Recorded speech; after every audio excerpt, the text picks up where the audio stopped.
You see, a few days ago, the president visited Anambra State. Okay. And he was well received. In fact, most of the major traditional rulers in Anambra State came together and conferred on him a chieftaincy title. Clap for that! Which means he is now High Chief Alhaji Senator title Akariala. Is it forever? But the thing is, the president is the #1 citizen of the country. And we must ascribe to him the highest level of respect and honor at all times, irrespective of our different political divides. Yes.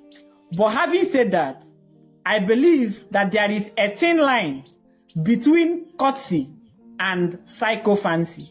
Hell. And I also believe that the Anambra State governor crossed that line. Hey! In fact, when I heard the governor speak, I was left scratching my head, wondering how we became this lowly as a people. I remember when men were men. When men spoke truth to power and damned the consequences. When men believed that no matter how powerful a king gets, they will have to tell him the truth, even if they will cover their face with a calabash. You don't know. When men believe that if a deity becomes too powerful, they show the particular tree it was carved out from. Learn a lesson. Now, in the governor's opening remark, he said that the last time a president visited Anambra, he came to commission the premium breweries. And if you do not understand the significance of this statement, that brewery was an investment that Peter Obi attracted to Anambra State. And the APC used it to taunt him, during campaign leading to the 2023 election. Hell. They said the only thing he did for his people was to bring a brewery so that they would turn to drunkards. Funny people. And it was this line of insult that the governor imported into his opening speech. God will see us. I know he was trying so hard to massage the president's ego, to please him.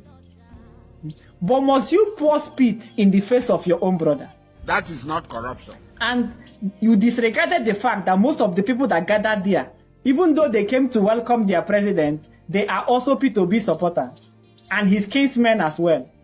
But you disregarded them and farted in their face. Look at you. And then he went ahead to announce that his party is endorsing the president for a second tenure. Okay. Now, don't get me wrong. The governor has the right to, choose any candidate of his choice. But I don't believe that his party hierarchy came together and reached this conclusion. And one man cannot speak for a party. But because he was too eager to twerk for the president, he ended up ascribing unto himself powers that he did not have. Photo. Then he went ahead to thank the president for giving a lot of Anambra people federal appointments. What? And there are things people will say like this, and you start wondering how, when, where.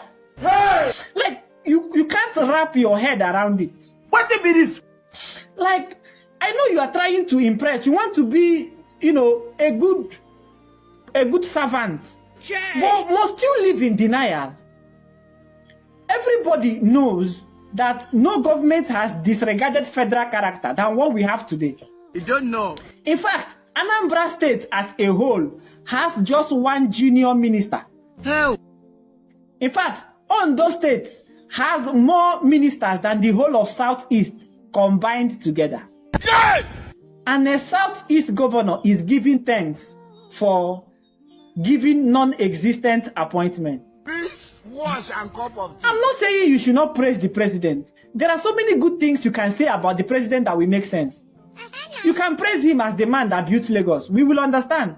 You get it? You can praise him as the man that turned the jungle into one of the thriving economies in Africa. It will make sense. But must you play on the sensibilities of your own people because of you want to be in somebody's good books? 70 years old man. And to think that this is one of the Southeast governors that I have high regards for. I believe if anybody should have the balls to speak truth to power, it should be him. Photo. I don't expect the governor of Imo State to do it. I don't expect the Ebonyi State governor to do it. And you know why? The Enugu state governor is a young man, probably looking up to this one. If any Southeast governor should be bold enough to speak truth to power, I expect the Anambra state governor or maybe the Abia state governor. But look at what I am getting. Sorry, oh. I expected him to, praise the president for praiseworthy things he might have done. But tell him that Southeast also needs trillion naira infrastructure like the Lagos-Calabar Coastal Highway. Tell him we can't be having 4 seaports in Lagos and in the whole of Southeast we don't have any. Not be juju be. Tell him about the decaying state of federal roads that are critical to Southeast economy. A good example is the Enugu-Anambra expressway that connected 3 Southeast states. Tell him about the marauding terrorists that are taking over our forests. Yeah, maybe one. But no, we just keep, playing to the gallery. We just keep beating about the bush. Hell. No problem. Instead of us to say what is important, I na question. I took a up and down. Hey! Get it, governor, we here.